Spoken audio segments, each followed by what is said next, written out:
Plenty of room up front. I'm Emily Isaacs, and I'm watching the participant list grow. And I know it's going to continue growing, so I'm going to wait a minute before I give a proper hello. But it's fun watching the participant list grow with my colleagues here from Montclair State and beyond. We'll start in just a minute. Welcome. Nice to see everybody. You're here at Montclair State University, live. I'll go ahead and say my name again. I'm Emily Isaacs. I am a professor at Montclair State University. I've been here for some 25 years. I'm a professor of writing studies, and I'm lucky to be the executive director of the Office for Faculty Advancement. I'm very pleased to welcome you to a virtual dialogue, Race and Justice in America, Unpacking Police Violence, Mass Incarceration, and the Courts. It's a pleasure to be here representing the Office for Faculty Advancement, which is one of three sponsors of this event, the Department of Justice Studies at Montclair State, and the College of Humanities and Social Science Committee on Diversity and Inclusion. We are here brought together by Dr. Jason Williams of the Justice Studies Department, who is the organizer, sponsor, and inspiration for this event. The Office for Faculty Advancement seeks to support faculty at Montclair State University in all ways. Obviously, in the last couple of months, it's mostly about teaching in a pandemic, but we're very happy with this event to come back to the life of the university faculty and our commitment to knowledge, to truth, and to enlightenment. And that work isn't something that we're always able to do, but when people bring us forward to do it, I'm ever grateful. So thank you very much to Jason Williams.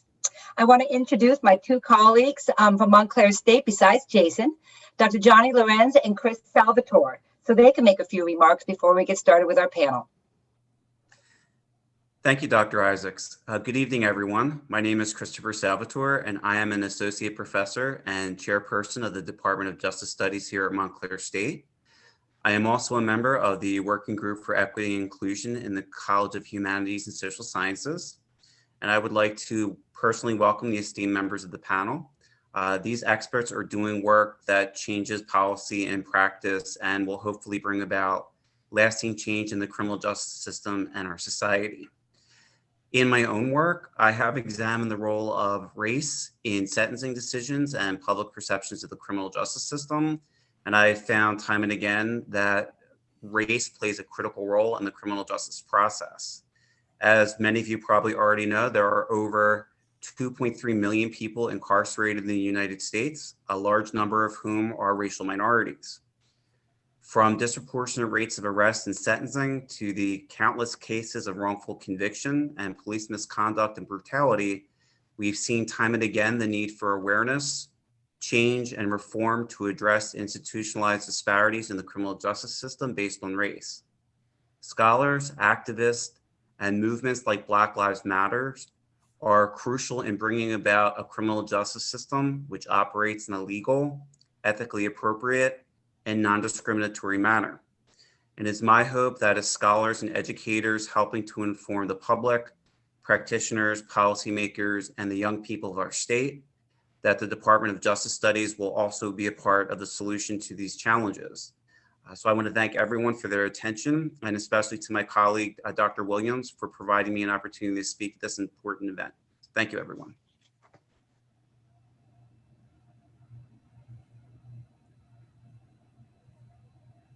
Should I say hello? No? Good evening, I'm Johnny Lorenz, professor of English at Montclair State. I'm also a member of the Latinx Caucus and a co-chair, along with Professor Maisa Taha, of the Working Group for Equity and Inclusion here in the College of Humanities and Social Sciences. Jason Williams, our moderator for tonight, is a vital member of our working group, and we're very excited about this panel discussion on race and justice in America. I'd like to say something about having been summoned to Newark for jury duty a little while ago. And there was only one question that I was asked during the interview for potential jurists, which was the following question: Do you think that the criminal justice system is racist? That was the question I was asked. Well, I was quickly dismissed from the room and sent home. One of the gifts of the Black Lives Matter movement, I think, has been its stubborn insistence in reminding us that the language we've been using to talk about racism is not sufficient. The very formation of our working group was inspired by the Black Lives Matter movement. While much of our discussion tonight of structural racism will focus on policing and the criminal justice system, it's worth noting here that Black Lives Matter has touched all of our disciplines across the college, all of our areas of study. As a professor of poetry, for example, I've seen how poets today, poets like Dennis Smith, Ross Gay, and the former US Poet Laureate Tracy K. Smith are producing important work that is informed in a profound way by Black Lives Matter. In my poetry writing classes, my students and I have been working with ancient rhyming traditions by studying contemporary hip hop artists like Lauryn Hill and Lupe Fiasco. And one can't help but notice how these artists, America's most important rhymers today, keep returning to the theme of structural racism. Whether we're talking about Grandmaster Flash and the Furious Five in the early 1980s, or Megan Thee Stallion today. Again, thank you, Jason, and thank you to our panelists for this urgent discussion of race and justice. Great. So, thank you so much. Thank you to my colleagues, Chris, Emily, and Johnny for such warming remarks. Thank you so much. And thanks to your entities as well for co-sponsorship for this event. Thank you so much. And again, as I mentioned earlier, Chris and Johnny will be leaving the main screen, but they won't be leaving the program.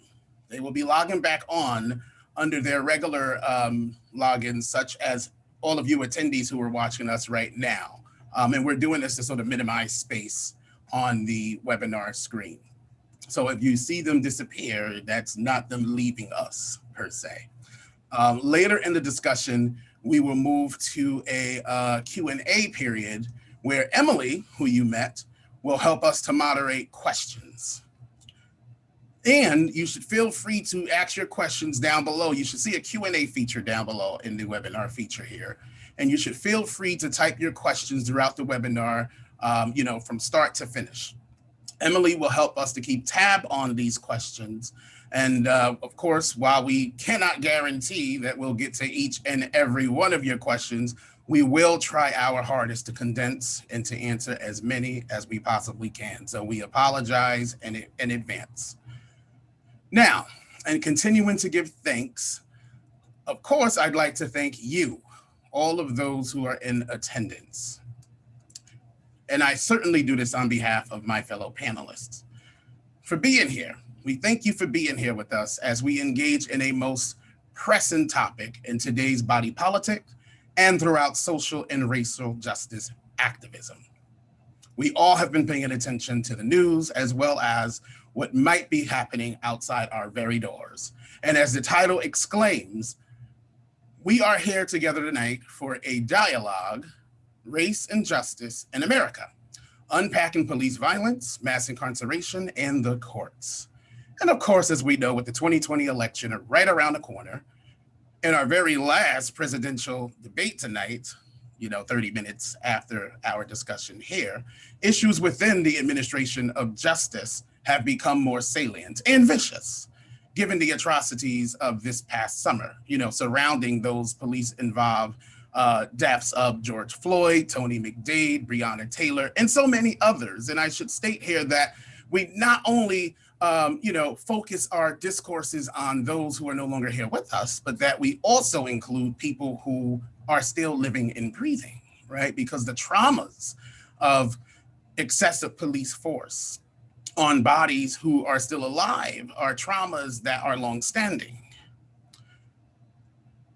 So let's bear that in mind as well. Nevertheless, the heightened visibility of these issues has forced elected officials to respond, as we write in the flyer. Yet their responses are highly contentious and in some cases incomplete. Meanwhile, activists continue to exclaim, nevertheless, that Black lives matter and that more needs to be done to address race. How does race materializes within the criminal legal system?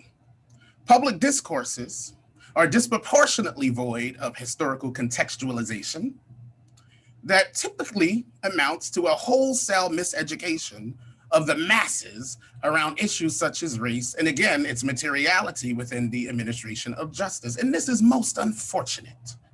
And so while some spectators continue to debate the viability of Black Lives Matter and therefore the overall Black experience in America, and I should state parenthetically, as if the Black body exists in an imaginative storyline without the capacity to feel, both the historical and contemporary records have stood very clear, very, very clear. For instance, African Americans have had to face the horrors of slavery. They've had to, from the nation's founding up until about 1865. But we also have to include Juneteenth for those African Americans who remain captive after the Emancipation Proclamation.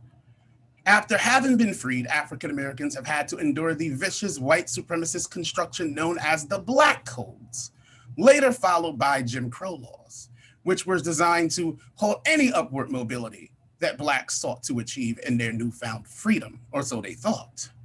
During this era, Blacks faced the constant prospect of lynching and the complicity of law enforcement in these ceremonial terrors, as Ida B. Wells contextualized them.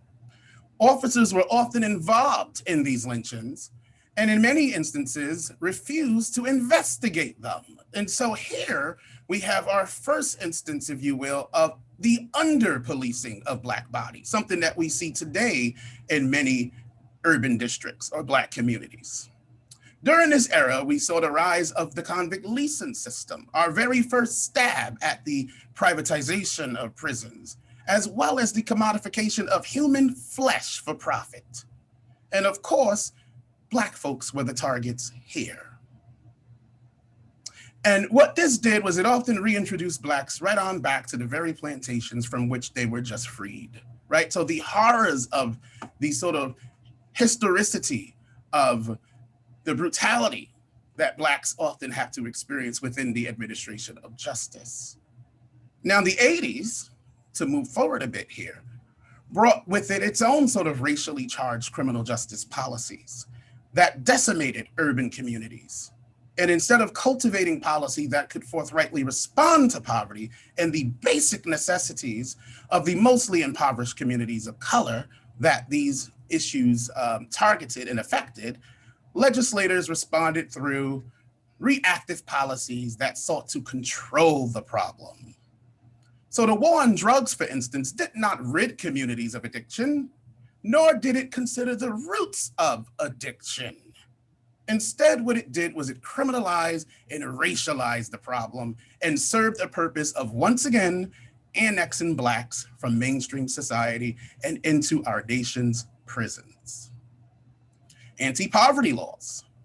They began to receive credence through the ravaging of the social safety net.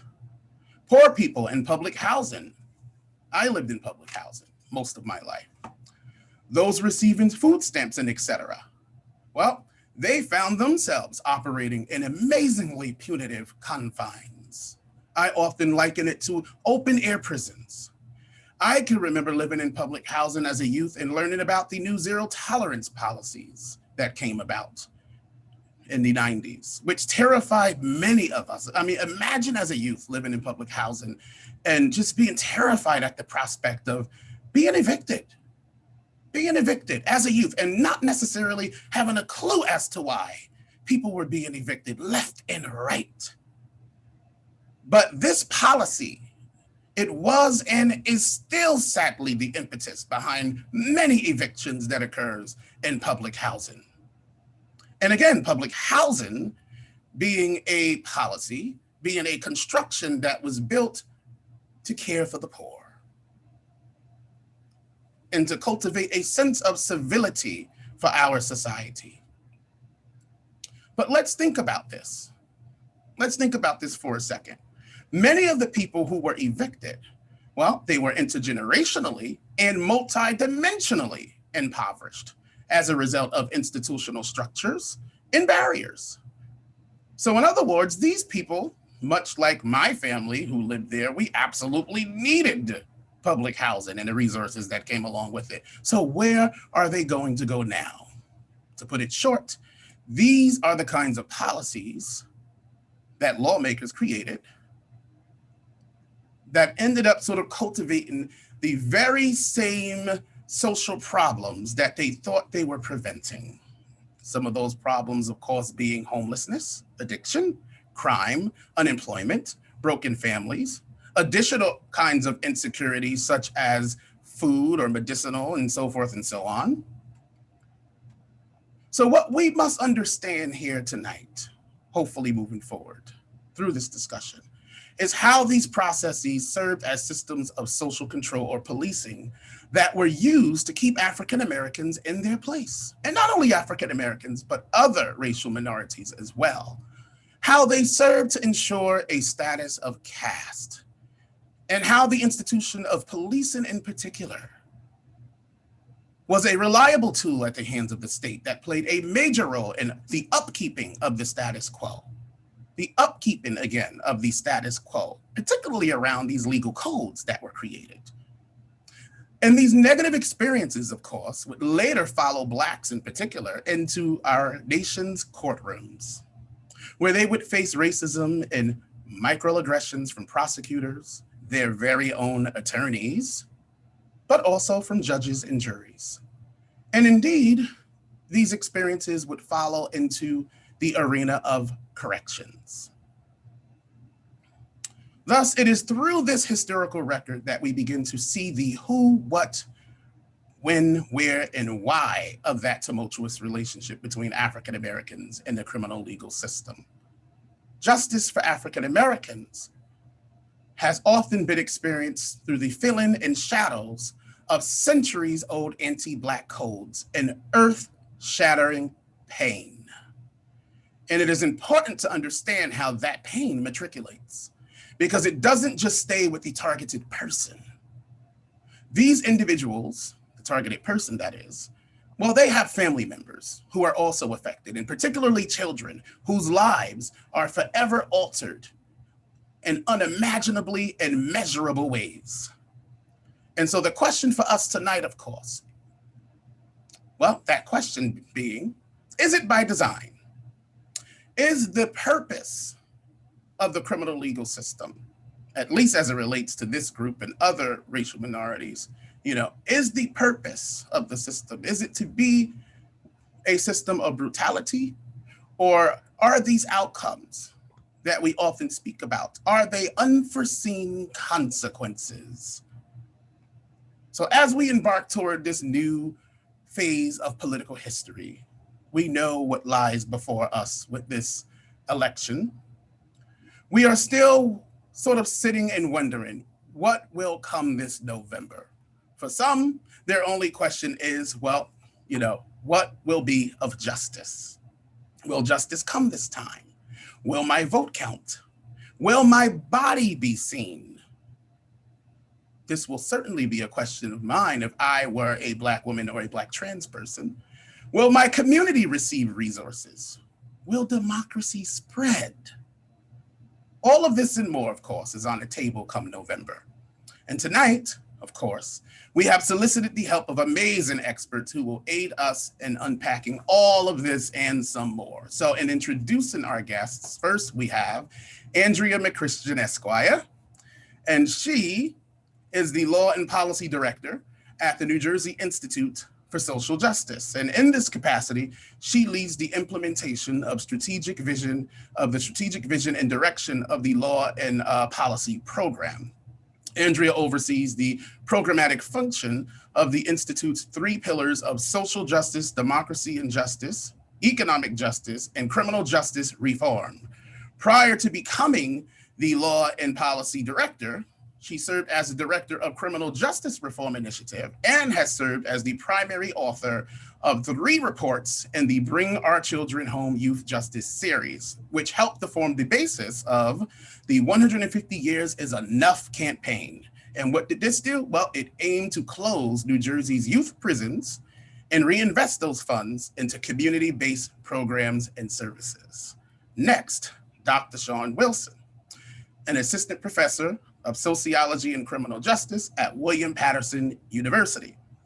He is a community-based scholar whose research seeks to foreground voices of the voices and lived experiences, of the oppressed and marginalized. Dr. Wilson's research interests include reentry, critical policing, critical criminology, critical gang studies, and race and justice. He sits on the boards of several community organizations that are committed to social justice. Most notably, he has served on the North Community Advisory Committee at the New Jersey Institute for Social Justice, helping to serve the community by ushering change through community organizing and progressive changes in policy.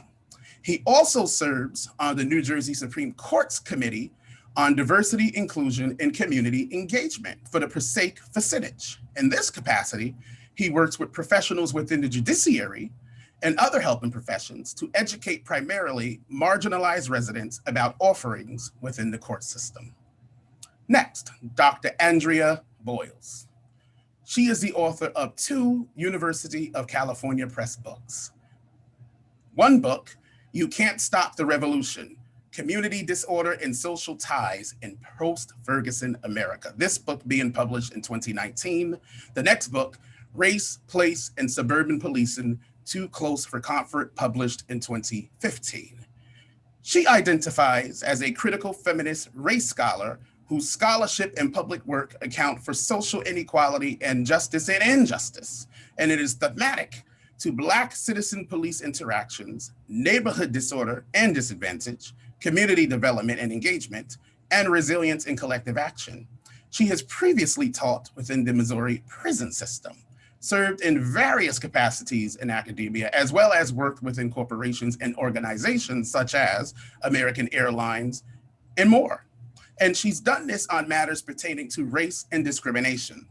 She has also served as a delegate to the United Nations Commissions on the Status of Women, and presently as a member and secretary of the Council for Sociologists for Women in Society. She holds her BA in English, an MA in sociology from Lincoln University of Missouri, and her PhD in sociology from Kansas State University with a concentration in gender and criminology. At the moment, she is serving as a visiting associate professor of sociology and Africana studies at Tulane University. Last but not least, Dr. Johanna Fernandez. She, an associate professor of history at Baruch College under the CUNY system, recently published her book as well. She is the author of The Young Lords, A Radical History. Dr. Fernandez's Freedom of Information Law lawsuit against the NYPD led to the recovery of the Lost Handshoe files, which was the largest repository of police surveillance records in the country, namely over 1 million surveillance files of New Yorkers compiled by the NYPD between 1954 and 1972, including those of Malcolm X. She is the editor of Writing on the Wall, Selected Prison Writings of Mumia Abu-Jamal, and writer and producer of the film Justice on Trial, The Case of Mumia Abu-Jamal. Her awards include the Fulbright Scholars Grant to the Middle East and North Africa, which took her to Jordan, and a National Endowment for the Humanities Fellowship and in the Scholars in Residence program at the Schomburg Center. She directed and co-curated Presente, the Young Lords in New York, an exhibition.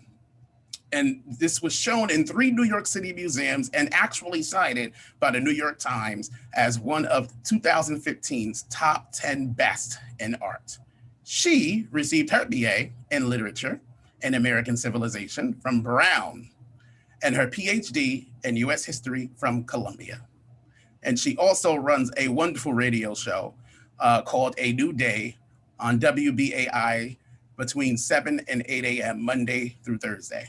And that's 99.5 FM. And that's in New York, by the way. So how are all of you? Thank you for joining. Thank you. Happy to be here. Happy to be here. Thank you. Thank you. Great. Thank you. So I want to sort of open up with a general question before I go into the respective areas. So each of you has engaged in some form of social justice activism in conjunction with your professional lives. I know that much about you for sure. So can you explain why this has been so important for you and what it means specifically during this moment? Let's start with you, Dr. Fernandez. Okay, so why have I engaged in organizing work? How does one answer this question? I think that if you're a person of color and in the academy, there are so many assumptions of who we are and what we do that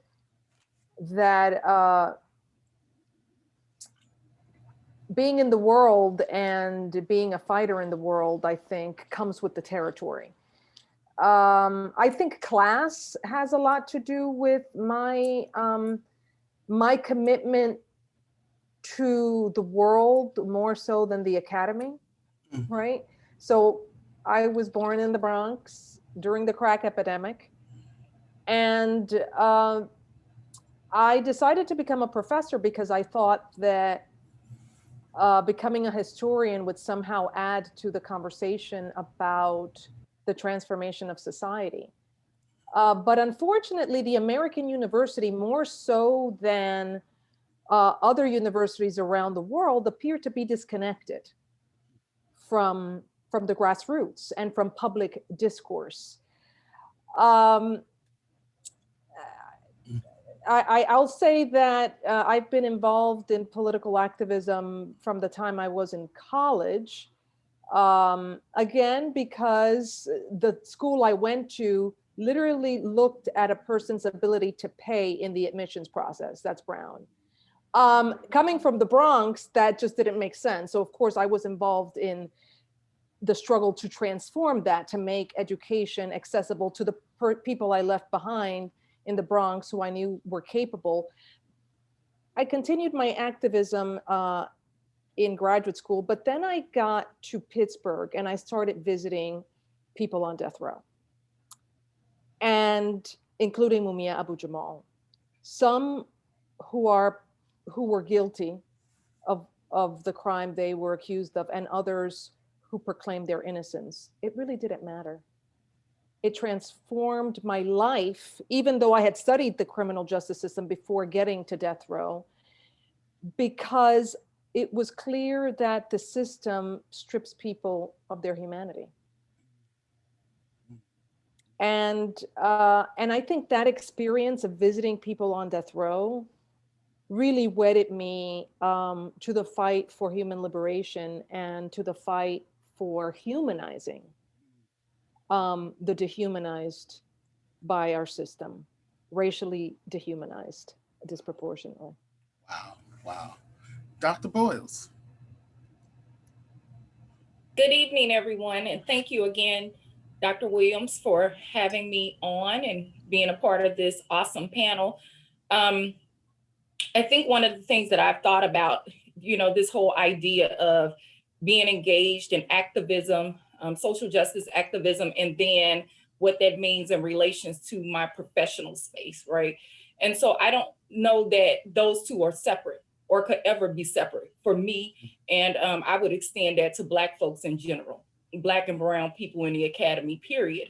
But more specific to me, I don't see those two things as separate, because as far as I can remember, every space of progress in my life has meant resisting and pushing back against stereotypical ideas of who I could be. First off, who I was, who I could be, and what that meant for my life and those coming behind me. So I don't know that there has ever been a time where there's not been activism alive and well with me. I may not have been able to articulate it in the way that I can today, but the whole idea of resisting, refusing the status quo, refusing lack, because that is what characterized my beginning, right? My life from childhood up through college had been so incredibly characterized by indifference. And when I say indifference, meaning as a poor Black girl who had quite a bit of, interestingly, quite a bit of exposure to white influence. And so I understood early on that, you know, the grave injustice and how it didn't make sense for me to exist in the community that I did, with folks, you know, scraping and scratching to get by and not wanting that, you know, versus being on the other side of town or in another neighborhood, in another space where people ate different, people rode different, people holistically lived different. As a child, the visuals of it all didn't make sense. I have also, I think, for me, I had a mother who was very community engaged and who, even in her lack as a single parent, was sacrificial. And had a sacrificial spirit about how she saw to people in the neighborhood, people in the community, despite the fact that we didn't have in many instances. That is something that is very much a part of who I have, you know, how I was reared and who I've grown to be even more so in that sense, in the sense of activism. The other thing is that I have spent, because and so when I share this, I'm sharing this really for the sake of transparency, not for the sake of provocativeness, because I know that there is there's something to be said when we start talking about being poor Black folks and coming from the block and the hood and all those kinds of things. There's a sense of provocativeness. There's like a fetish about it in academia. Yet it's so not what I'm on. What I'm saying is that I have spent a significant amount of time in my personal individual life, as well as that of others that surrounded me. I have spent time in the streets from childhood up to adulthood, where I cried with people who were in real serious pain, be it because they were standing at the crime tape, from losing a loved one, to interpersonal neighborhood violence, to that of police interaction. And so I think that I have not really had space to think about not engaging, is what I'm saying. Like, that has not been an option for me. Yeah. The idea to not be involved. I'm involved whether I'm on the outside of my door or inside of the house. It has been ongoing, it's been persistent. And so for me, the idea of social justice activism is evolving. It has been accumulative in the sense that I'm always actively thinking, whether I'm in an office, on a college campus, or whether I'm in the streets with the people, I'm actively thinking how to transform the landscape from one extreme to another. And that is what I have committed myself to. And if I had to use the words of some of the activists in my projects, what I have thought about, at least, as my revolutionary duty. Deep. Counselor. Well, first, thank you so much, Dr. Williams, for the invitation, and to Montclair State University for this great event. I think for me, since I was a child, my parents instilled in me, to whom much is given, much is expected. And so I knew very early on that giving back to my community service, whatever I could do, was kind of part of my lifeblood and my life charge. But it wasn't till I went to undergrad where, I was somewhat of a carefree college student, was like, let me just get these grades, not embarrass my parents. And some stuff happened on campus that was racist and that was specifically problematic against Black women. And so I said, someone's gonna handle this. You student group, are you gonna take care of this? Crickets. You student activists, are you gonna handle this? Crickets. And so it was really an inflection point in my life where I went from someone who was just trying to make it and do well academically to someone who was like, if people aren't speaking for Black women on this campus, my friends and I needed to step up to the plate. And so it kind of radicalized me in that kind of instance where my whole life since that moment has become about Black people and Black women specifically. And so with undergrad, my friends and I brought the NAACP chapter back to campus that had been dormant for 10 years. And it kind of set off a path now. And I feel like within this national moment, we're having like a national inflection point where we're seeing what happened with George Floyd was just a powder keg that speaks to all the other structural inequities and cracks in the system of structural racism that you were speaking to in your introduction, Dr. Williams, around homelessness, around mental health issues, around education, around social services, that if we can properly resource Black and Brown communities at the front end, we aren't touching the mass incarceration system. We aren't touching the legal system, because the communities have what they need to feel protected and safe. And so I hope in this national inflection moment that we're taking seriously what Black and Brown communities need. We need police transformation, but more importantly, we need public safety transformation, because what's possible beyond traditional policing? We need to close our prisons. Point blank, period. We need reparations. And these are bold proposals that, many people raise their eyebrows, but we're at a bold moment that requires bold policy proposals, initiatives, and advocacy. And that's why I'm excited to be doing the work that I'm doing. I'm exhausted, but I'm also excited to be doing the work that I'm doing at the Institute in this moment in time.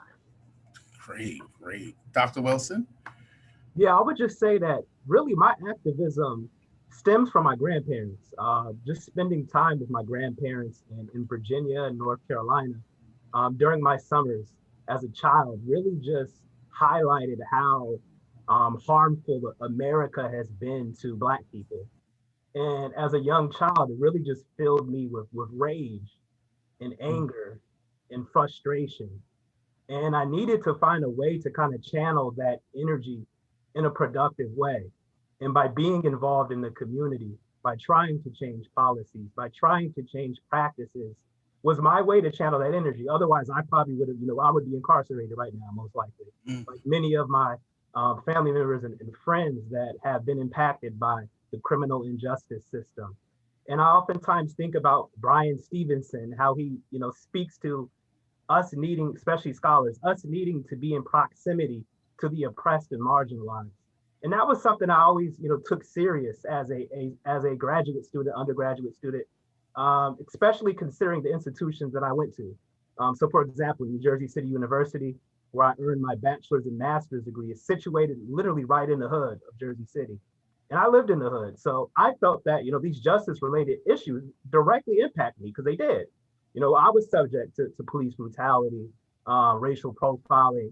One of my roommates was formerly incarcerated. He was on probation. So every day I would sit down and talk to him about his challenges.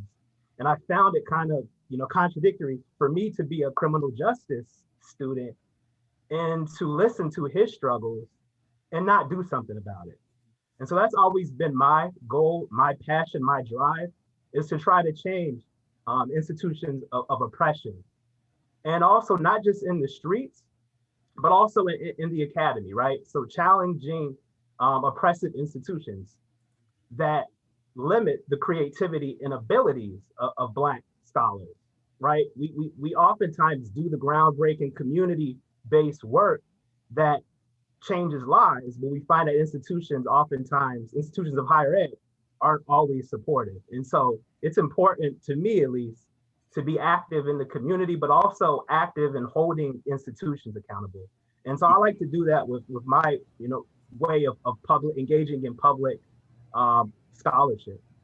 And it drives me to improve community. Wow. I mean, what a powerful opening. I just have to say, a powerful opening that leads us into the areas of discussion. And I hope too, for those listening, and especially students, right? People who are just looking to sort of go into their careers, if you will, you can see that you can bring activism with you, right? Into your careers, whatever that career might be.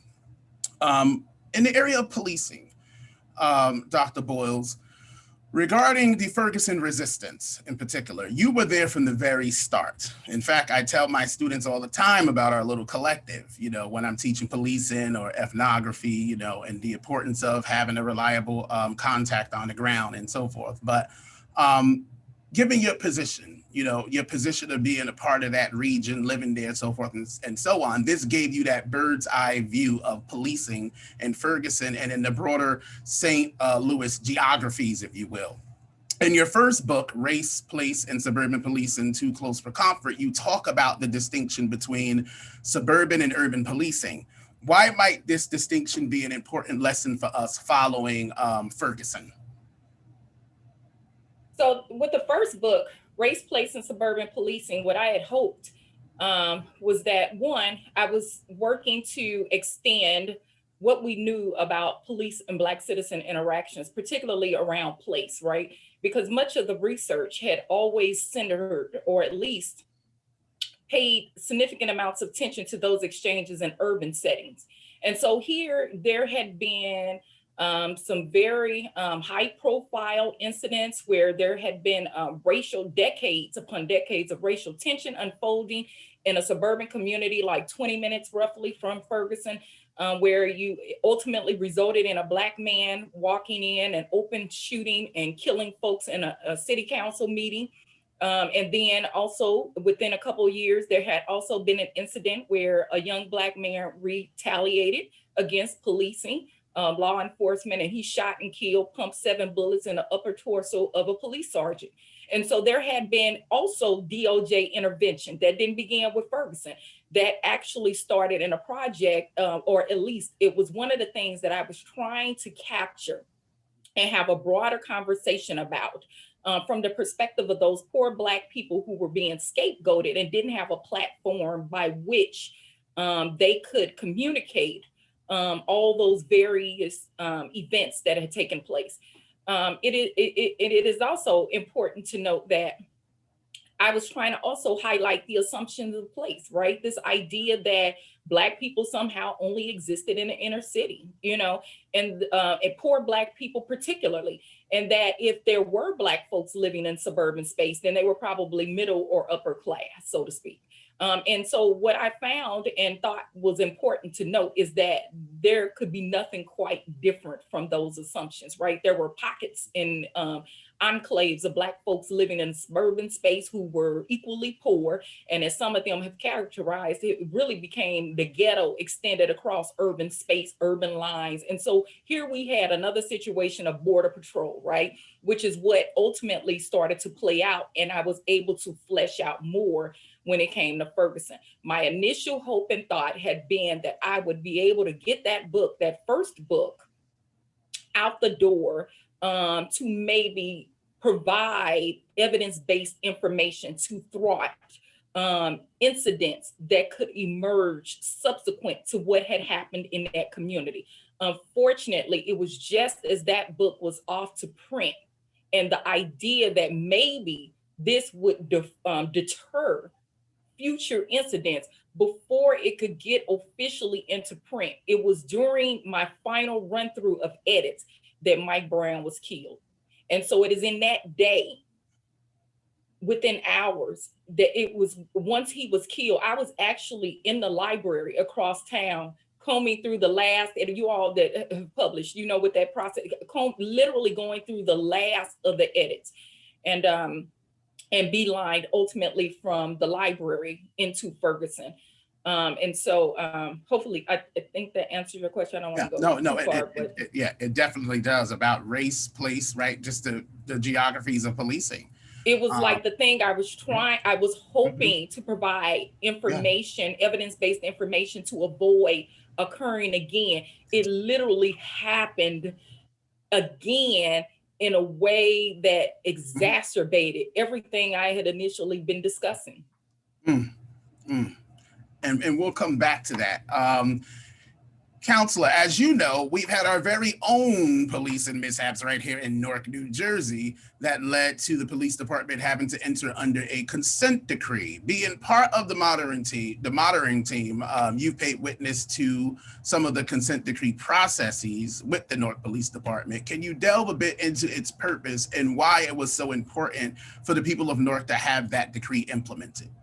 Sure. So many people feel that the disconnect between Newark residents and Newark police actually stems back over 50 years to the Newark Rebellion. During the summer of 1967, it was sparked by police abuse of a Black cab driver in Newark, John Smith, which led to 5 days of civil unrest. Dozens were killed, millions of dollars in property damage that really spoke to not only, again, just like we're seeing this summer, the abuse of John Smith was just the powder keg that spoke to a number of systemic racist issues that were befalling Newark residents. And so for over 50 years, there was this fraught relationship that up until a few years ago, hadn't really been dived into until there was a launching of a Department of Justice investigation that found a number of unconstitutional policing practices were taking place in Newark, where there were unconstitutional stops. Black people were being disproportionately stopped. And in response to that Department of Justice investigation, the Department of Justice entered into the federal consent decree with the city of Newark that the city is currently under. That's a voluminous document that lays out that the Newark Police Division has to draft new policies, they have to train to those policies, and then we look at the auditing phase. And so consent decrees are really seen as the most transformative tool within traditional policing to reform traditional policing. And so we're in the 4th year of this process. So far, we've had over 16 policies developed that range from stop, search, and arrest, the First Amendment, to use of force, to body-worn cameras, to community policing, bias-free policing, and those have been imbued with community voice at the front end through review of trainings, through review of policies and feedback.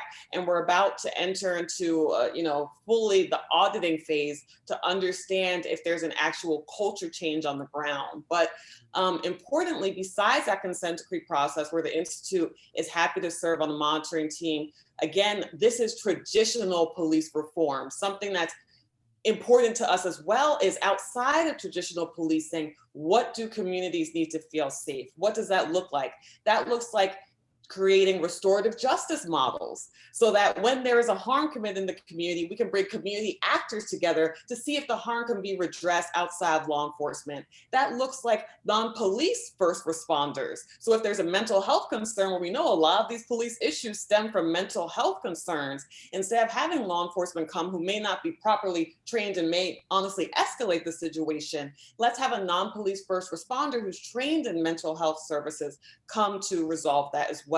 In addition, what we're looking into, as we know, the federal 1033 program allows local law enforcement to get basically free or very minimal cost military grade equipment, which, of course, would escalate police civilian relations with that, we're always should be aiming towards de-escalation, but bringing in armor, bringing in tanks would escalate those situations. And so what we hope to look at is what money is being used to maintain those military grade equipment, and how can we use those funds to better resource community-based alternatives to public safety. And so again, while we're happy to serve on the consent decree and see how far we can go within reforming traditional law enforcement, we think it's especially important to look at what community members need and what resources they need to keep themselves safe as well. Yeah, and I love all of that. And as you were speaking, I'm like, oh, I wonder how that might even connect to some of the individuals in those suburban spaces, right? Poor Blacks in those suburban spaces that Dr. Boyles was talking about, who are often left out of those discussions, but who also would need those types of resources, those community-based resources. Dr. Wilson, your dissertation work, in your work, you canvass the inner cities of Baltimore, Maryland. And I understand in later publications and paper presentations, you spoke more comprehensively about some of your observations you experienced, such as the quote knockers that participants told you about. So aside from participants telling you about some of these occurrences, you actually stayed around long enough to experience it. Can you tell us about what these, quote, knockers are, and whether you think the Baltimore Department of Justice report that Andrea just told us about a little bit more in depth in the NORC context, but whether you think the DOJ report had any impact on your participants' plight?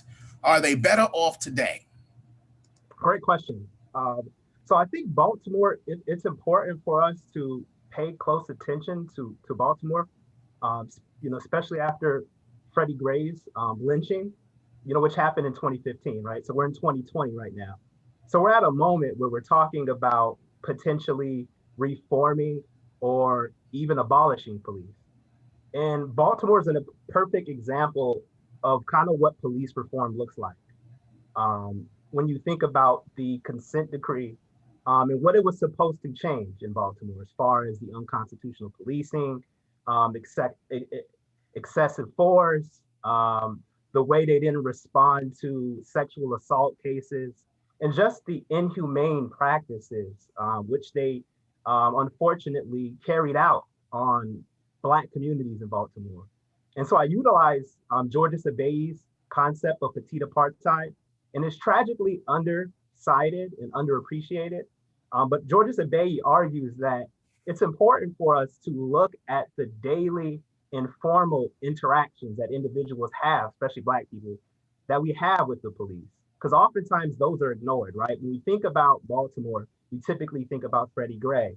When we think about New York, we think about Oscar Grant in Oakland, Eric Garner in New York, and others, right? We think about those individuals. Well, it's important, right, to think about, the harms that were caused to those individuals, but we oftentimes ignore the systematic issues, right, that happen daily.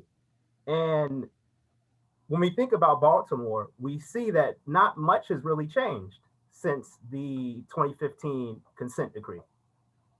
And actually, shortly after the federal government began investigating the Baltimore Police Department, there were actually many police officers who were indicted for planting drugs on citizens, for harming citizens, stealing money from drug dealers, reselling their drugs, just engaging in corruption. And this is while they were under investigation. So those officers that I mentioned are the knockers. And knockers are essentially plainclothes police officers who terrorize Black communities, in particular in Baltimore. And so they also call them the jump out boys. And so they'll randomly jump out on people, harass people, beat people up. There were instances where the knockers would pick up a gang involved individual and take him to another hood where he has beef and drop him off. And that person would have to fend for themselves. And so these were daily interactions. Many of my narrators had daily interactions with the knockers. And unfortunately, I had my own experience with the knockers while I was collecting my data. Sitting in the front of the row house, asking questions, unmarked police car, pulls up on us. And he immediately just hops out and starts yelling, where's the drugs? Where's the drugs? Where's the drugs? So he puts us, up against the wall, searches us, and me, I had all my my instrument, had field notes and everything, and the officer, he realized that I wasn't from Baltimore, so he asked me, like, what are you doing here? I explained to him, I'm conducting research, and the officer told me, you're one of them smart ones, aren't you? Meaning, one of them smart Blacks. And pretty much, threw my field notes in the street. He didn't find any drugs, hopped back in his car, and that was it. And my narrators tell me that this is something they experience daily. Wow. And it hasn't stopped. And in a sense, many community members feel that the consent decree wasn't effective.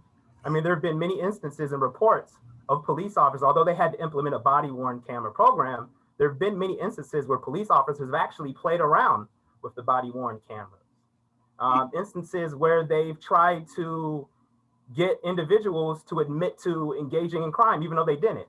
So there are ways around many of these reforms that haven't necessarily improved citizens' experiences and perceptions of police. And so I think it's important for us to pay close attention to Baltimore and even North, what's going on in North, to better transform policing in society. Wow.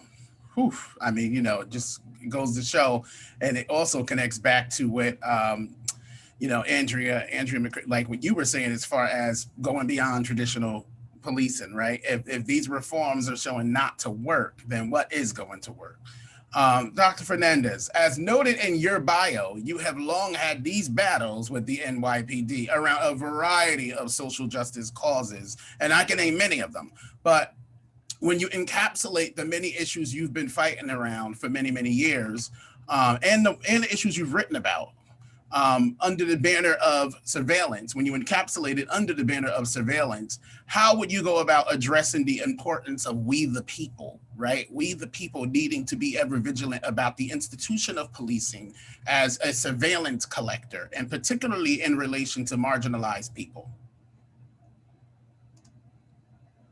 Okay, so where does one start with the police? I think that, and with this whole apparatus of surveillance, because ultimately it's an epic apparatus of surveillance at the level of the community, but also in the prison. It's an extension of the same process of containing and surveilling slaves. Essentially, this is how it starts, right? So the first police departments emerge to essentially return escaped slaves back to the plantation, as we all know, but to contain rebellion.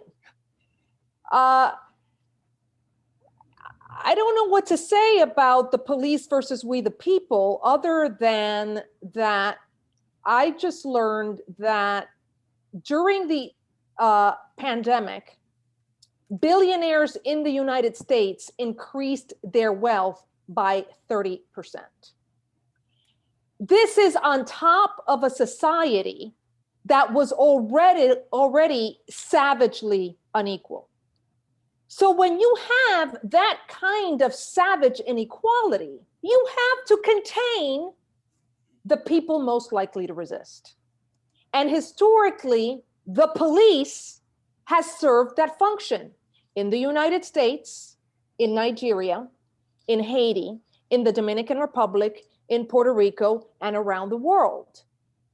So the police has one function: to keep the natives in their place. And so when we talk about we the people, what we know is that the police is anathema to our daily aspirations and our survival, because literally it's an institution created to circumscribe, contain, keep us in our place, which is why I think that we've been having this conversation for how long? This didn't start today. Police brutality, you look at history, it's the same narrative over and over and over and over again. And the reforms that are being implemented today are not really that different from those that were implemented in the early, or were proposed in the early part of the century. There is a conversation about the abolition of the police today, and it's incredible that we're having that conversation. But objectively speaking, the abolition of the police would have to come along with a revolutionary transformation of society such that we won't have such savage inequalities. I'll end here on the issue of the police. Mm-hmm. Across time and space, the military has been known and is expected to turn to the people and support people's movements in revolutionary situations. So in revolutionary situations across time and space, the military goes to the side of the people. The police has never, will never, has never in history sided with the people in the context of an uprising. And that's because it's a special force drawn from the working class that ultimately has to be separated from the working class so that it can perform its function. And it is treated like a brotherhood. It's given special perks. It's the only profession that a working class person could have without significant education and make hundreds of thousands of dollars, right? In overtime. And then retire with the wages that you had at the end of your career when you worked overtime around the clock. I mean, that doesn't exist for anybody else. And so in order for the police to do its function, it has to be given special perks. It has to be separated from the working class. It has to be treated like it's above the law. What can you do to reform that body? Its very essence, its culture is in opposition to the aspirations of the people. And we know that police stop a crime in process like once in 200 years. Literally, that's a statistic. So what's the purpose of the police? The purpose of the police, we're seeing it in the streets. They're there to bust heads when the natives rise up. Yeah, I mean, we do know that our criminal justice system was designed to be reactive, right? So it's not responding to crime before it occurs. Deep accounts on the area of policing. Moving into the courts, though, starting with you, counselor, there is much disarray following the Breonna Taylor grand jury proceedings. And I received many questions from my students, from community members, asking about even just the purpose of the grand jury. Why does it exist? Unfortunately, we know there is a history of grand juries refusing to indict officers against any and all citizens, but especially when the victims are Blacks, right? So they just refuse to indict these officers. 2 questions. Can they assume another indictment against the officer under current law? And should these grand jury proceedings be used in situations like these? Sure. So, I mean, to the first question, I can't say. I would hope that, if the legal system was actually just, yes, if it actually operated in a way that was supposed to support and help and advance Black interests, yes. But we know that.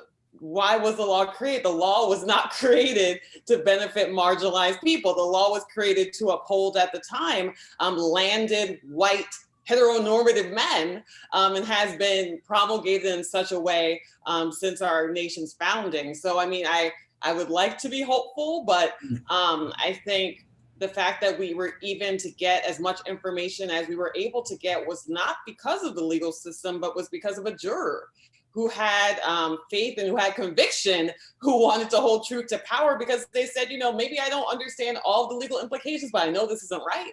I know something's wrong here, and I'm going to champion what, with my conscience. And so it wasn't even the law doing what the law was supposed to do. It was an individual. And so I think on the second point, grand jury proceedings are such an interesting and fascinating process that honestly even confound a lot of lawyers about how the system is supposed to operate. But I think that something, and part of why I know I personally want to become a lawyer is, even though I don't do direct services, is to somewhat demystify the idea of the law as much as I can for Black and Brown communities, because it's always seen as this horribly complicated web that we have to navigate. And it's done that way by design, because that's why you see pro se clients have such a struggle representing themselves, because you turn in a document one day late, your case is thrown out.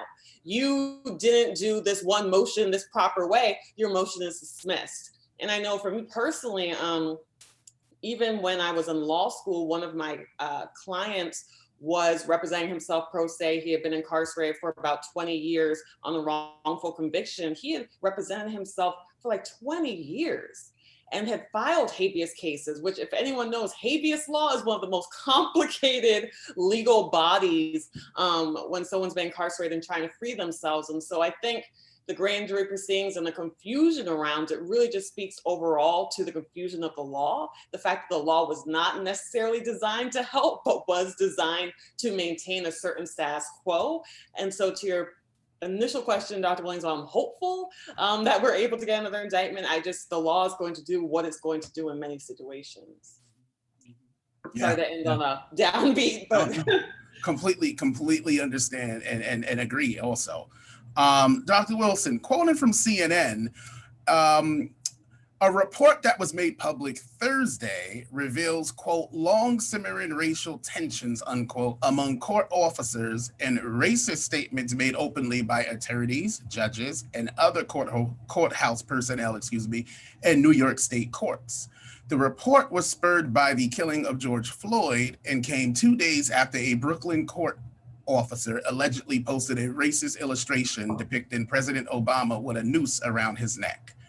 While we are quick to unpack racial tensions within policing, what may be the implications of delving through examples such as the one just described? Great question. Yeah, I mean, so we're so, many of us are focused on policing, but we also need to look at the courts. And, that highlights the reason why. But also, if we look at Nicole Gonzalez Van Clee's work, Crook County, how that highlights how many of these courts are anti-Black institutions. And so I kind of argue that justice for a racist white person is Black oppression. And so we kind of see the reproduction of oppression within these court systems. And I oftentimes think about Peter Kraska's work on criminal justice theory. And when you think about criminology as a discipline, we're oftentimes focused on researching crime and responses to crime, that we don't really focus on how the criminal justice system operates to oppress, marginalize, and control Black communities, and how Black oppression is a crime, right? How these courts that harm Black communities, that's a crime. And criminologists, there are some, right, critical criminologists, but for the most part, criminology as a discipline has failed to really critically analyze these oppressive institutions, such as the court. And I kind of think about the importance of, this election right now. When we think about all the judges that Trump has had the ability to appoint and how the majority of them are white. There's no representation when it comes to Black folk, right? So I guess it's almost, according to his administration, we don't matter. Our views, our lived experiences, our perceptions, our perspectives don't matter. And when we think about justice and experiencing the court, I kind of think about the work that I've been doing here in Passaic County, sitting on the DICE committee, which works to make the courts more accessible for Black and brown communities. Yeah. And especially during this pandemic, it's extreme when a lot of court services are moving digital and online. And we know about the great digital divide, right? How Black communities overwhelmingly don't have access to the internet, and how that can complicate their experiences navigating the court, especially family court. And the judge, one of the judges that I work with here in Passaic County, Judge Yolanda Adrianzan, who's a Latinx woman, she has worked hard on making the courts more accessible, listening to citizens' needs, meeting their needs, right? Informing the public about how the court operates, their rights, how to navigate in the court system. Because many Black and brown people are fearful of the court. We don't want to step inside a court. I don't, personally myself, I've been, I've been stopped so many times by police and given tickets and having to go to court and have to have my life complicated that I don't even want to step foot in the court. And that's a lived experience and reality for many Black people. And so it's important for us to re-examine the court system. And that's an important conversation as well, especially in these times. Oh yeah, yes. Especially when you think about the necessity in this moment of the family court, you know, with domestic violence rates going through the roof, divorce rates, different things of that sort. You know, access to the court is definitely needed.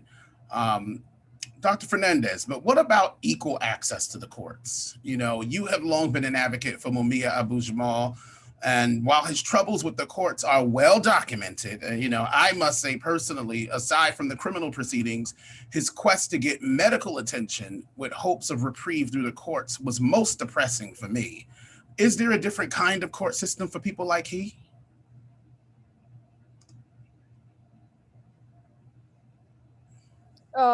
Mumia Abu-Jamal is accused of killing a white police officer in Philadelphia.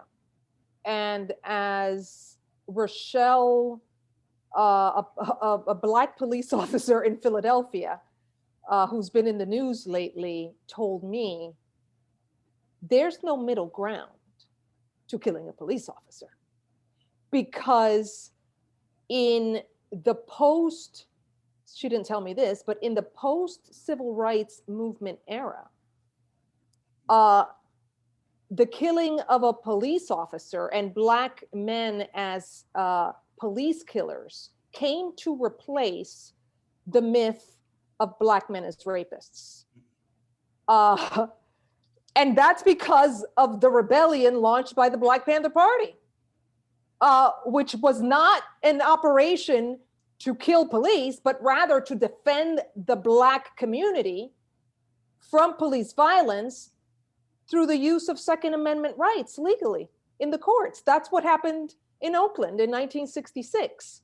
So when Black people assert their Second Amendment rights to protect their community, they are, Black men in particular, criminalized and depicted in the public imagination as cop killers. And of course, part of what we see happening in this post-Black Power era is that the life of police officers are elevated above the lives of the rest of us. Mumia is a political prisoner, and there's no justice in the courts around political prisoners, and someone like him in particular, because the Fraternal Order of Police, the largest police organization in the world, has made it its moral assignment to keep Mumia behind bars. And I'll just give you one example. Mumia finally won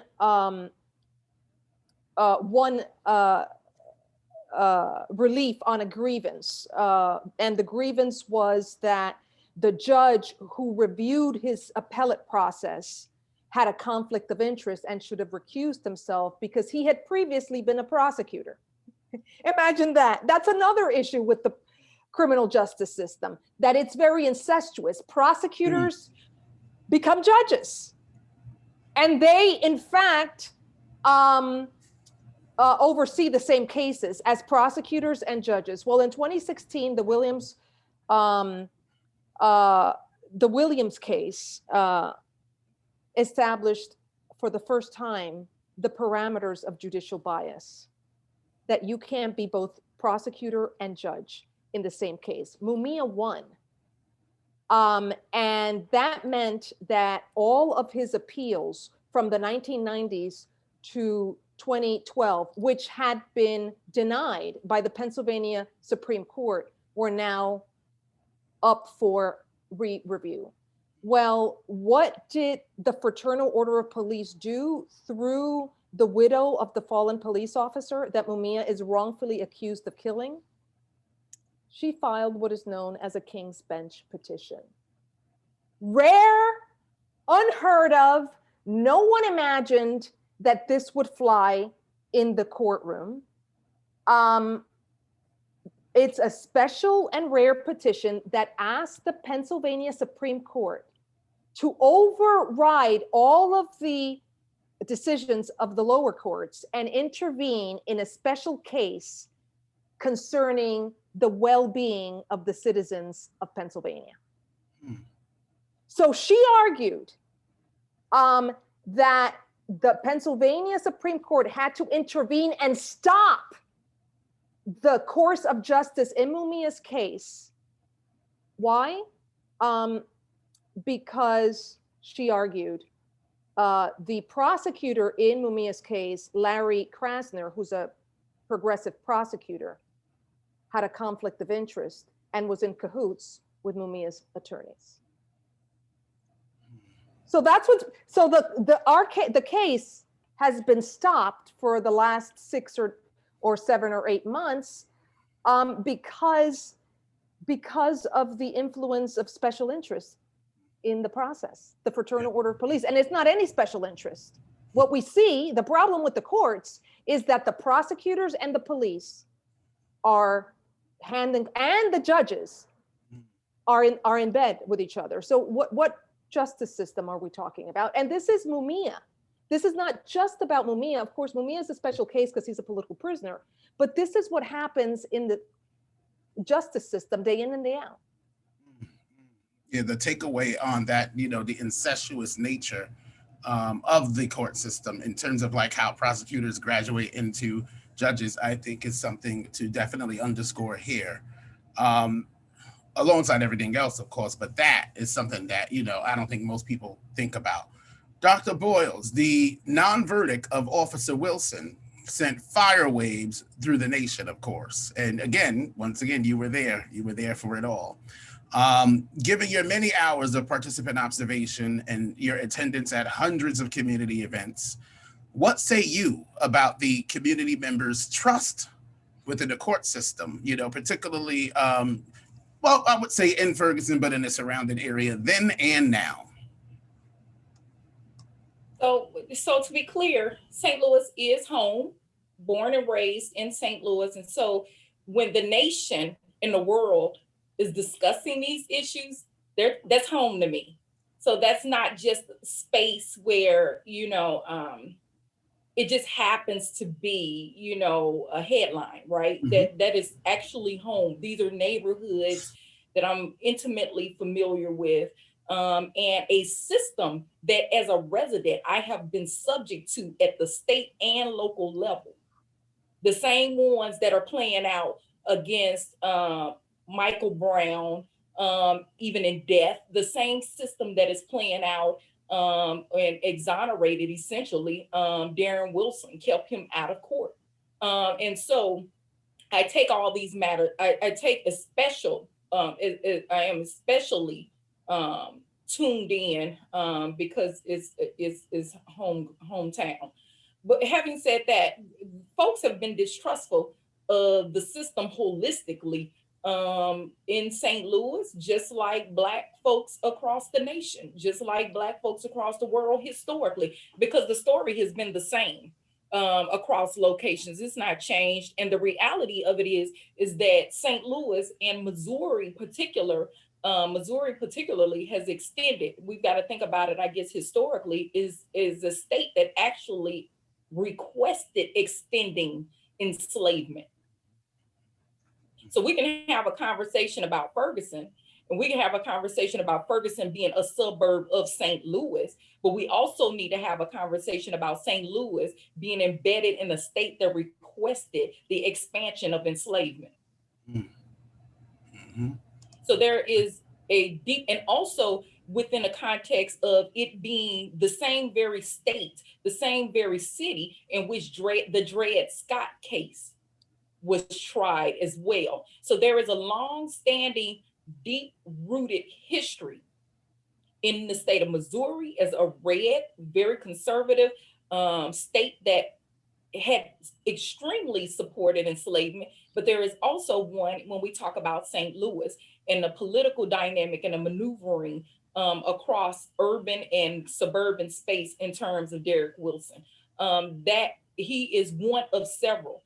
I'm going to say that particularly because what did not get covered as much is that Darren Wilson, the decision to not indict him or charge him and then to have that repeated is also along lines of other ambiguous police shootings that happened immediately following Brown's murder and alongside of other instances where cases have been exonerated, police officers have been exonerated on the heels of Darren Wilson's the first decision to not indict him. So media is not covering that, but that's where I come in at, because I'm consistently watching from case to case intimately and standing in the streets with these families one after the other, in a community one after the other, not just reeling from the situation attached to Mike Brown and the failure or what have you to bring that case to justice, but the consistency in which there have been countless cases that are playing out well before him, leading into him, and subsequently where there have not been charges happening as well. People have also had a conversation about the fact that we have in St. Louis County now a Black prosecuting attorney. And so I want to also address that too. So here's the thing, I don't know what he looked at, what he didn't look at, or what have you. I'm not even going to, to speak to it because I don't know. But I do know that the idea that wherever we are, good, bad, or indifferent, the idea that somehow Blackness automatically equates to justice is mythical. Because what I want to be clear, and I'm going to say this, there were Black slaveholders. Yeah, there were some, there were some Black folks that did actually own slaves. I'm not implying that that is the case with the prosecutor in St. Louis County. But what I am saying is this idea that racism or injustice can only occur at the hands of white people is mythical. I think that it's important for us to understand that injustice happens regardless of who's at the helm. The system is what it is. It is learned behavior. It is practiced behavior, and it is just not for white people. It is culturally induced, culturally accepted, and culturally expected. And so just like white folks are a part of that cultural indoctrination and socialization, likewise is the case for Black and brown people. So whether we talk about what happened in terms of prosecuting or the lack thereof from St. Louis County to that in the case of Breonna Taylor in Kentucky, the truth of the matter is the system is what it is, and that there are actors within it that walk and act in concert with a system, a broad system beyond policing, beyond courts. We're talking about the structuring, the blueprint for America. The blueprint in and of itself, irrespective of policing, courts, corrections, or whatever the case might be, has not been favorable or given the benefit of the doubt to Black people, has not valued Black life in and of itself. And so actors within it work in concert with it, irrespective of their racial identity. And I think that's important to note. Oh, moving into corrections and for attendees, we're just about to come to you, but and we'll try to encapsulate some of your questions that might be relative to corrections. But I do want to get to one of the correction questions that will go back to you, counselor, because it does speak to youth. I think oftentimes when we have these conversations, we don't speak enough about the kids. So at the New Jersey Institute for Social Justice, you helped to jumpstart the 150 Years is Enough campaign. And I just love that slogan. I love it. Talk a bit about why it was important to finally foreground youth justice in that endeavor. Sure. So Dr. Williams, I think to frame that, I want to tell a story about the Bordentown School. So the Bordentown School was founded in 1886 by the formerly enslaved Reverend Walter Rice. It was a school that sat on 400 acres in Bordentown, New Jersey, that was a state-run elite boarding school for New Jersey's Black youth. It was called the Tuskegee of the North after Booker T. Washington's Tuskegee Institute was visited by Albert Einstein, W.E.B. Du Bois, Mary McLeod Bethune, just to name a few. And after in the 1950s, when there was an attempt to integrate the school and it only attracted 2 white students, the Bordentown School was closed in 1955. And so what now sits on the land that was once home to the Tuskegee of the North is Hayes, New Jersey's girls' youth prison. And across the street is JMSF, the state's most secure youth prison for boys. And so I think that as we speak in this Black Lives Matter moment where so many people in New Jersey are jumping onto that hashtag, we see that the investments that the state of New Jersey is actually willing to make against Black young people. And so our campaign, 150 Years is Enough, was named for the year that Jamesburg, the state's oldest youth prison and largest youth prison for boys, was first opened, and it's still open and used today. And we really see youth prison abolition as a racial justice issue for a number of reasons. First, New Jersey has the worst Black to white youth incarceration disparity rate in the entire country. So a Black youth in New Jersey is 21 times more likely to be locked up than a white youth. We also have the 4th highest Latino to white youth incarceration disparity rate. In addition, we're spending $300,000 to incarcerate each child in the state youth prison. Imagine the good that we could do in a child's life at the front end by giving them such an investment to make sure they never touch the system in the first place. In addition, we're spending millions of dollars to incarcerate these kids in largely empty, faraway youth prisons. The budget shows that we have about 186 kids on average locked up in our state. So we have relatively low numbers because violent youth crime is on the decline. And so we're seeing declining numbers nationwide within our youth prisons. But we're seeing 186 kids locked up in 3 youth prisons that are built for 511 young people. In addition, the governor this week signed legislation that will release thousands of people from adult prisons in New Jersey and juvenile justice commission facilities in response to the public health crisis. In total, about at least 90 kids will be released from the JJC facilities. So I told you we only had 186 kids locked up.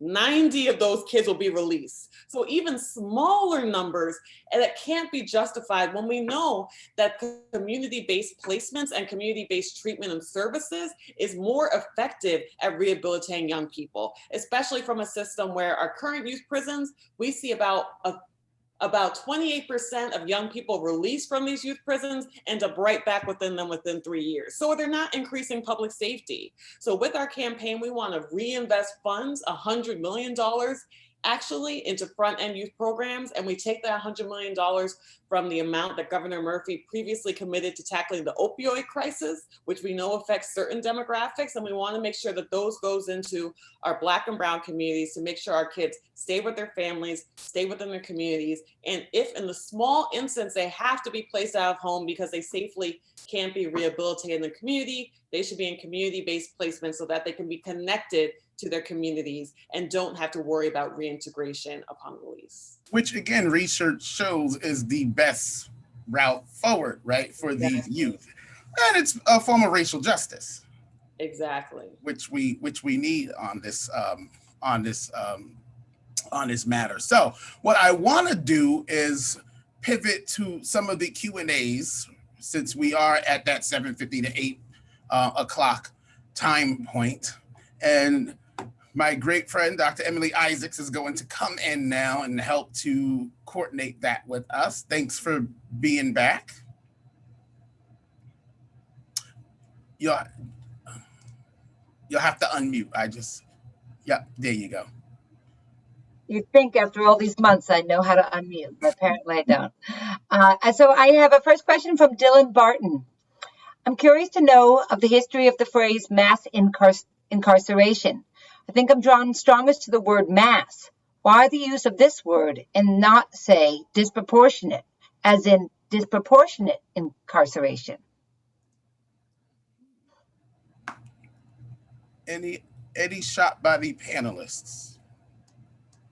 So this is, I think this is the term that is now popular, but other criminologists and students in the carceral state also say hyper.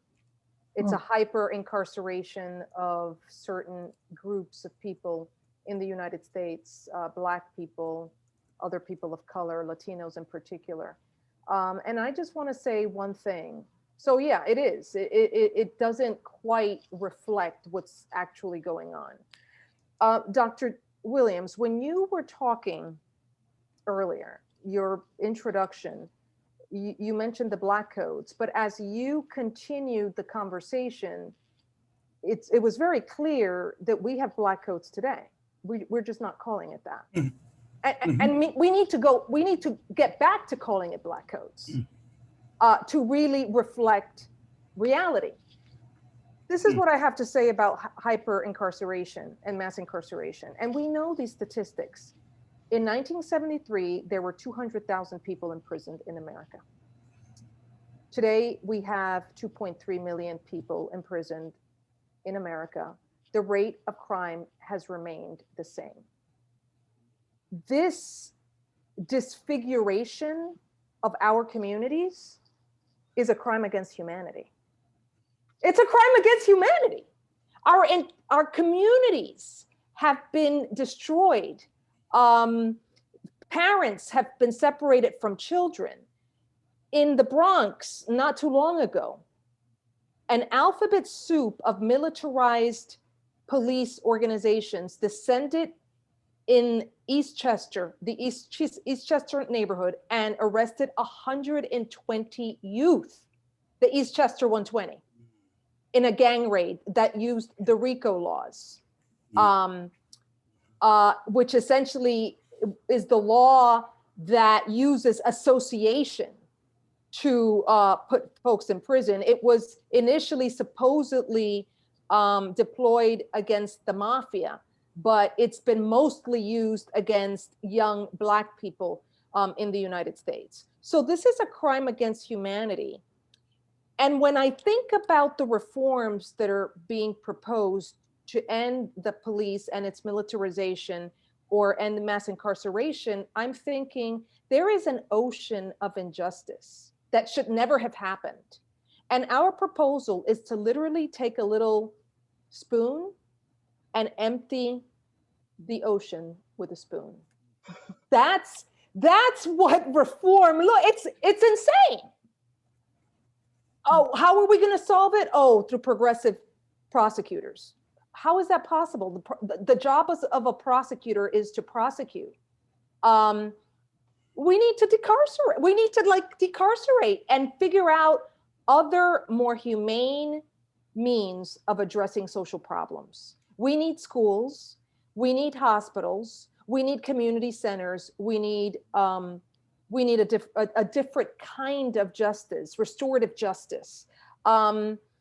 Every time I've been speaking a lot, we've all been speaking a lot, and especially in these 501c3 meetings that are happening everywhere, there's always a conversation about violence, the violence in our communities. People are being evicted across the country right now.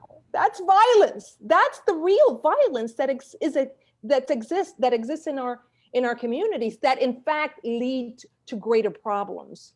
So I think that I'll end with this.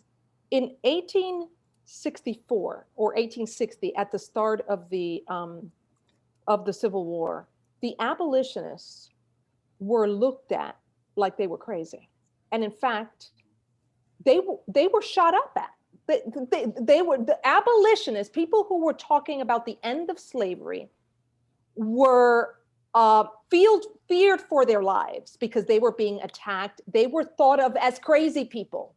And within 5 years, a form of slavery had ended.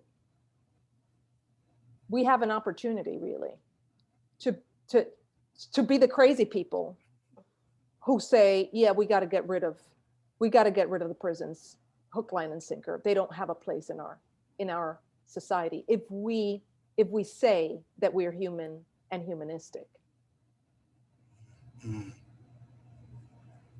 Our next question is about performative activism.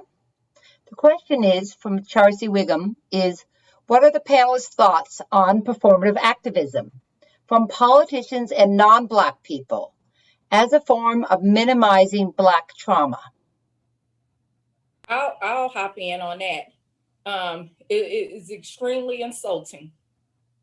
And let me say this and be clear, in terms of activism, even as a Black woman born and raised in St. Louis, ground zero for 21st century Black resistance, the emergence of Ferguson, that didn't grant me access to the movement.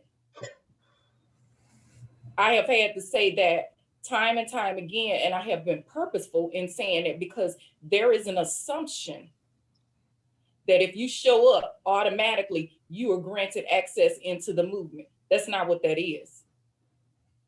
So you can participate and mean well and be well-intended on many levels. But I want to be clear that with the many, many layers of insider status that I bear, I still had to check my pearls at the door. I never stepped foot on ground zero, assuming that because I'm a homegirl, that automatically gave me access. I was an administrator on the ground. And so my authority on a college campus didn't grant me authority in resistance space. I understood that. That's earned.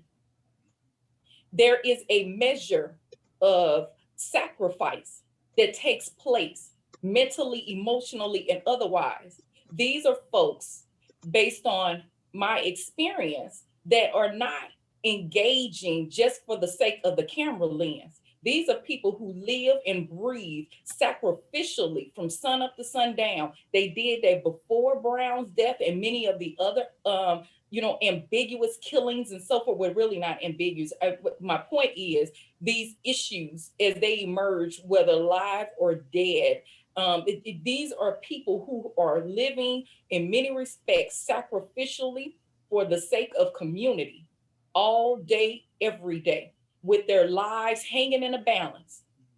And so the idea that folks just walk up and automatically I'm in, no. There is an earning, there is a recognition of privilege that ought to take place in order to even have some semblance of advocacy. And I think that is misused and abused in ways that is just is the same as law enforcement. It is equally damaging, it's hurtful, it sets back the mission, the movement. It is undermining to the revolution. It is exploitive of the people on the ground who receive death threats all day, every day. And the news media, from one extreme, one network to the next, don't really talk about.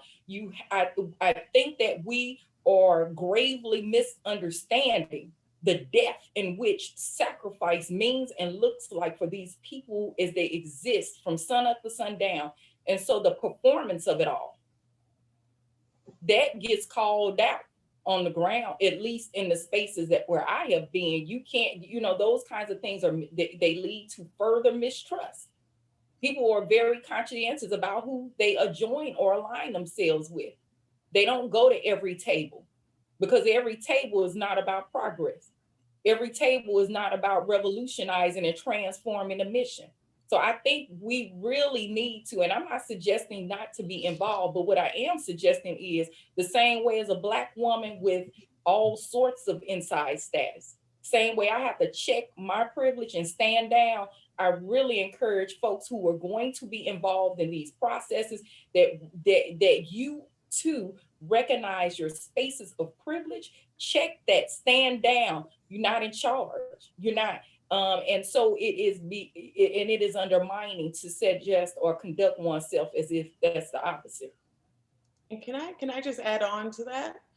Because I think in this, and kind of centering it in New Jersey within this national moment that we're happening here in New Jersey, we have also been met with very insulting performative activism where, for example, last year we had in the 1619 moment, the 400-year anniversary, introduced reparations task force legislation. And so as we're seeing right now that there needs to be meaningful investment in Black communities, we called on the legislature and the governor who are saying Black Lives Matter kind of every week. What's going on with the reparations task force? Oh, wait, hold on for that. we're going to eliminate the title name freeholder. That'll do it. Okay, maybe we didn't go far enough. Well, how about we get some low-hanging fruit? How about following what happened to George Floyd, let's at least just get a chokehold ban. Oh, well, we don't know about that. Let's make Juneteenth a state holiday instead.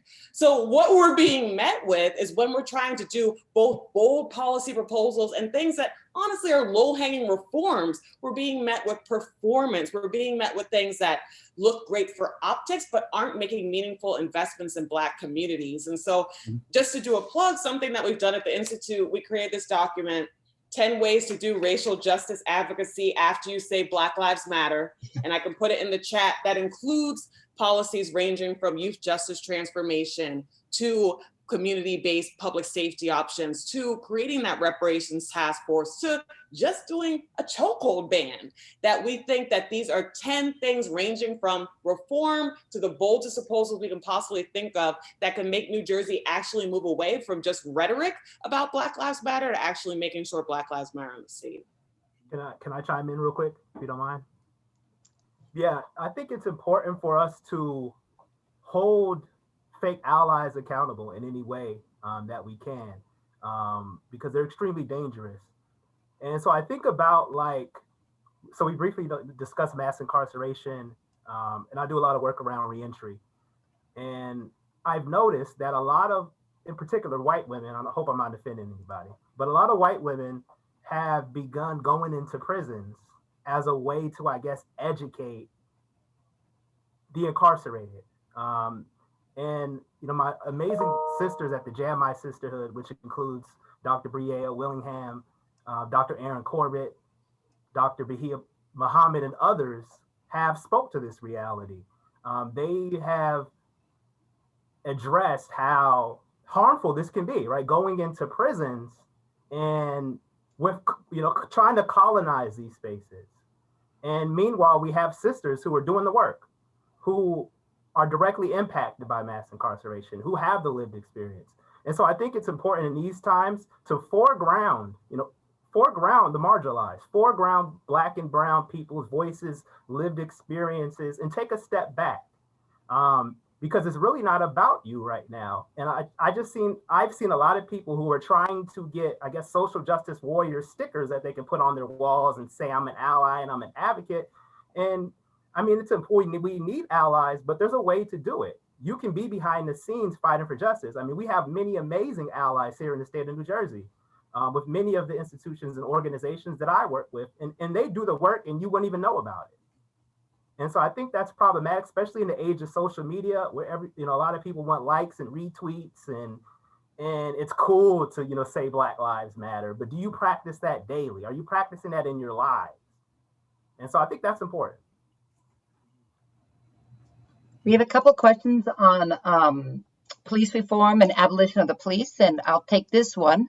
I'm from Kalfani Toure. As a former police officer and Black man, I know police misconduct personally. How can we productively abolish police along with the deep structural violence that prevails in this society?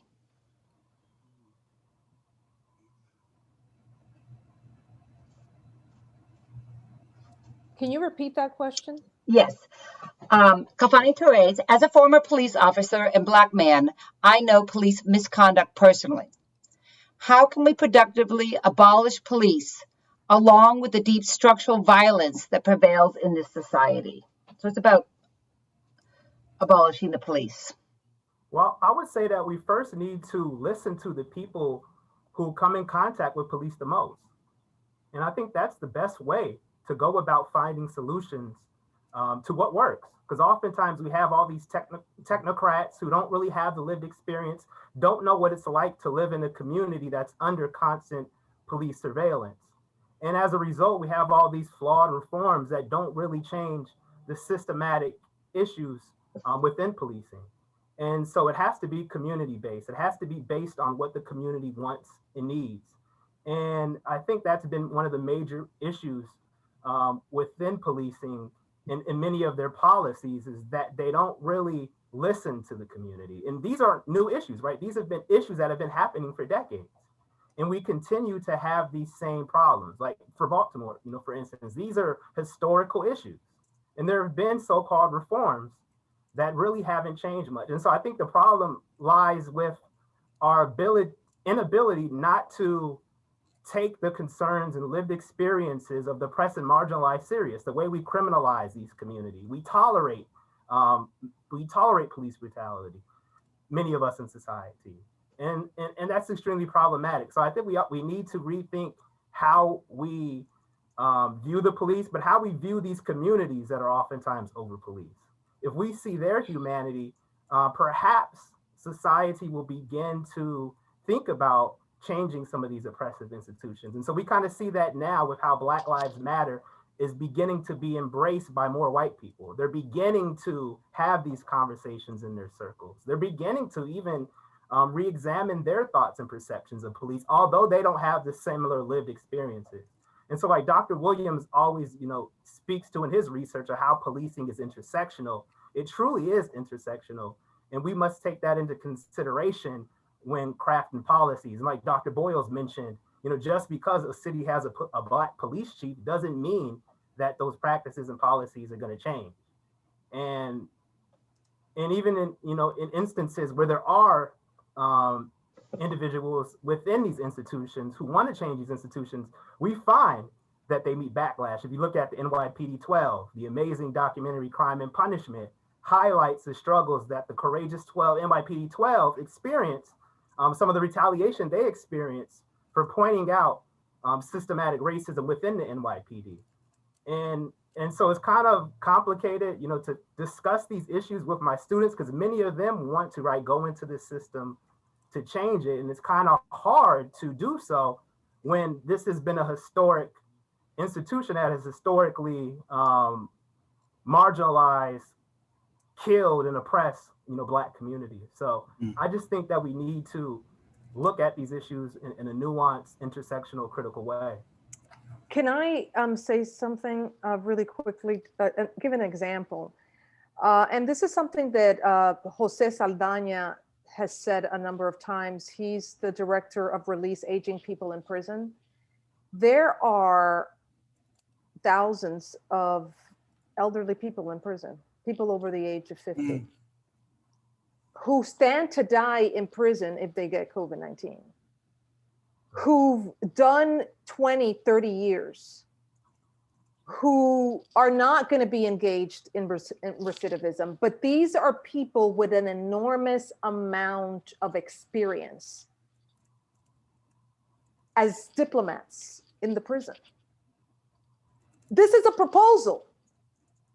I mean, so Jose Saldaña is one of those people who spent 30 years in prison, and now he's directing Release Aging People in Prison, one of the most incredible people I've interviewed and talked to.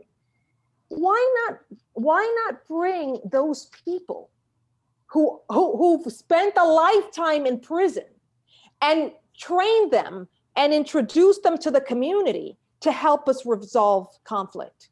These are people who've been doing this in the prison because of their position, because they've been in prison for so long, and because they've transformed themselves through not because of the prison system, but through their own personal study and transformation. I want to say something, if I could. For one thing, I want to be clear. I mentioned and talked about how having a Black person at the helm doesn't automatically equate to justice, right? But I also want to be clear that it does matter to have symbolic representation. We want symbolic representation across places that will work transformatively. So I don't think one has to be sacrificed for the other. I think that we need to be more transformative in how we think about it and not create these mythical ideas about what that looks like. I also want to be clear in that when we talk about violence, right? And how do you abolish policing and then simultaneously or get rid of, violence, against Black people in general. Well, so here's the thing. I think that we are often thinking about policing somehow as this separate entity, like that tends to get the highlight, the focus, and in many cases, rightfully so, to some measure, because that is what's being captured in real time in video. That's the thing that we're seeing time and time again play out in our everyday, and people are likelier to come into contact with policing than any other aspect of the government. Police are the enforcers of government, right? So I think it matters. But what I want to make clear, or at least say, is that part of the problem is that we don't begin at the beginning. See, we need to start at the root. We're tap dancing and trying to transform, I guess, let's say a tree, as if the tree didn't have roots, right? We're trying to deal with, the idea that, and policing is an effect of a broader kind of violence. See, let's define what violence is and what that means, so we don't separate it for police violence versus, so the violence, the initial violence that is not being targeted is racism. Racism is violent. We can't, if we eliminate policing today, we still got to deal with racism as violence in the school system, racism as violence in the job place, racism as violence everywhere. I guess my point is that it is white supremacy and racism that in and of itself that has proven violent to Black people historically. Policing is a component of that violence, enforced and reinforced and exacerbated in more ways than one. And so I think that the idea of being critical and moving forward with, and even thinking about abolition, didn't have to be one separate from or somehow set apart in terms of here's policing over here, but then here's violence. So no, it's all violence, and it all is violence stemming from racism as violence. I'm going to move us, thank you. I'm going to move us to a broader question from Donna Davis, Dr. Donna Davis, here from Montclair State, who thanks you for sharing your expertise and says she's enjoyed the conversation. She's a teacher educator at Montclair State University, preparing primarily white females to work chiefly in New Jersey elementary schools. What do future teachers need to know about your topic, youth incarceration, especially regarding Black and Brown students and those overclassified with learning disabilities? Sure, I can start us off. So I think research has shown that Black children as young as preschool age are seen as more adult, as more mature than their white counterparts. Starting from those early ages, teachers, unfortunately, in many cases, it breaks down along racial lines, criminalize the same behavior in Black students that their white counterparts engage in as well. This leads to an overclassification of Black young people as those with disabilities, which leads to their school push out and inclusion within the youth justice system. So I think the first thing is to check yourself, honestly, before you step into spaces where you'll be teaching mainly students of color, to understand that you most likely have those implicit biases already and do what is necessary to educate yourself and counter against them. Also, figuring out if maybe there is another reason that a young person may be acting out.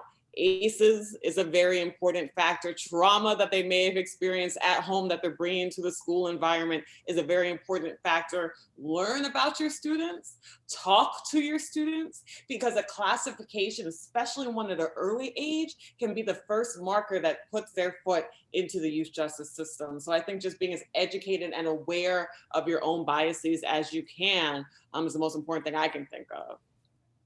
Thank you. There's a question about Charcy Wiggum, who says, oftentimes people that are disabled and people of color are left out of the narrative of criminal justice reform, even though this group is disproportionately affected by police brutality. What are your thoughts on that? They're not trained that's part of the argument. And first off, so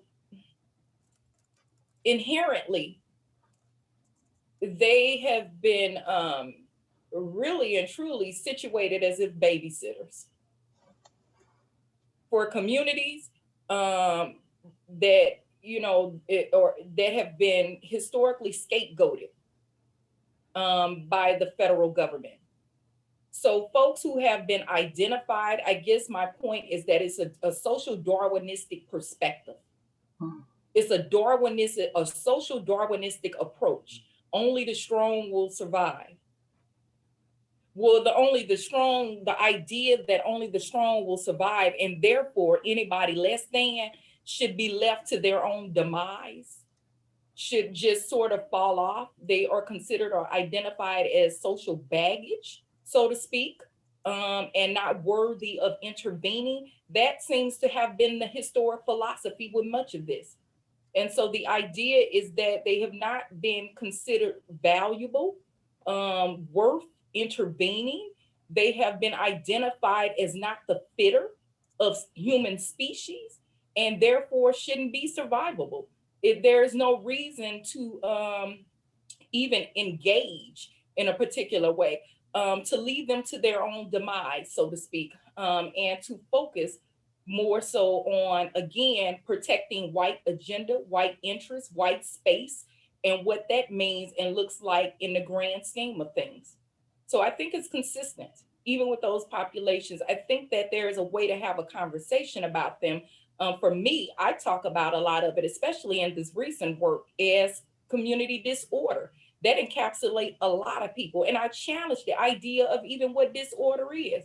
We follow, a lot of times we have problems with narratives and problems with theoretical ideas and philosophical approaches, but much of it is embedded in white supremacy ideology, and we don't challenge it. And so how do we even think about disorder? We've got entire things happening, even around the election, about law and order, and we've not challenged the idea. First off, what is order, and who gets to decide and determine it, and what does order mean? Like, what and how does that play out? Because some of these things are not even criminal, but they are packaged the same because we have followed along with these definitions, these superficial definitions for what order means and what that looks like across these very many populations and marginalized people holistically. So I think that, again, there is space to be inclusive. The movement is inclusive. I will say that the Black movement is inclusive, and it is again evolving. There is a collective. And in my experience, there have been space on the ground. In fact, many communities that had historically been left out and not received sort of highlighting, they embedded themselves and attached themselves to the movement on the ground for the sake of gaining access to mainstream media. Yeah. And so it is in that space, I think that we can continue to build and evolve, even in terms of other people who have been marginalized and left out of the discussion in some way. I just want to make a quick note in the chat that I put in the Twitter handles for everyone on the panel, because I know we're about 2 minutes now, right to the end. And we could have gone on for hours, of course. I mean, I love my guests. I know them all personally. I'm just going to put it out there. So, and I can speak with all of them for hours. So, but definitely go to the chat if you want to follow up with them about anything. I'm sure they will respond to you and, give them a follow. This has been an excellent, excellent conversation. We certainly thank you for joining us here tonight. We've gone over a variety of different topics across the spectrum of justice, across the spectrum of social justice. And this panel is frankly our attempt to engage the public in cultivating deeply rich intellectual conversations about some of our society's most pressing issues. And it is also an attempt to bridge the gap between the university and the public in efforts of serving our student, faculty, and staff constituents, but also the broader community. And through these dialogues, we build new knowledges and innovative publics together. So as we depart, we encourage you to think deeply about the variety of topics that we discussed tonight. And we certainly hope that you go into November under the mighty power of empathy and understanding, so that we can become a more just and inclusive society. I'm thinking about all of the things we discussed tonight. Let's keep all of that in mind, even as we go to this 9 o'clock presidential debate. So please, everyone, vote, vote, vote. Make sure your neighbors are voting. Make sure your family members are voting. And of course, stay safe. Thank you, Dr. Williams, for envisioning this conversation. Thank you. Thank you. Thank you. And everyone that attended as well. Thank you. Yes. Yes. And the link will be available shortly after. So, we have to upload it to YouTube, of course. So stay safe, everyone, and vote.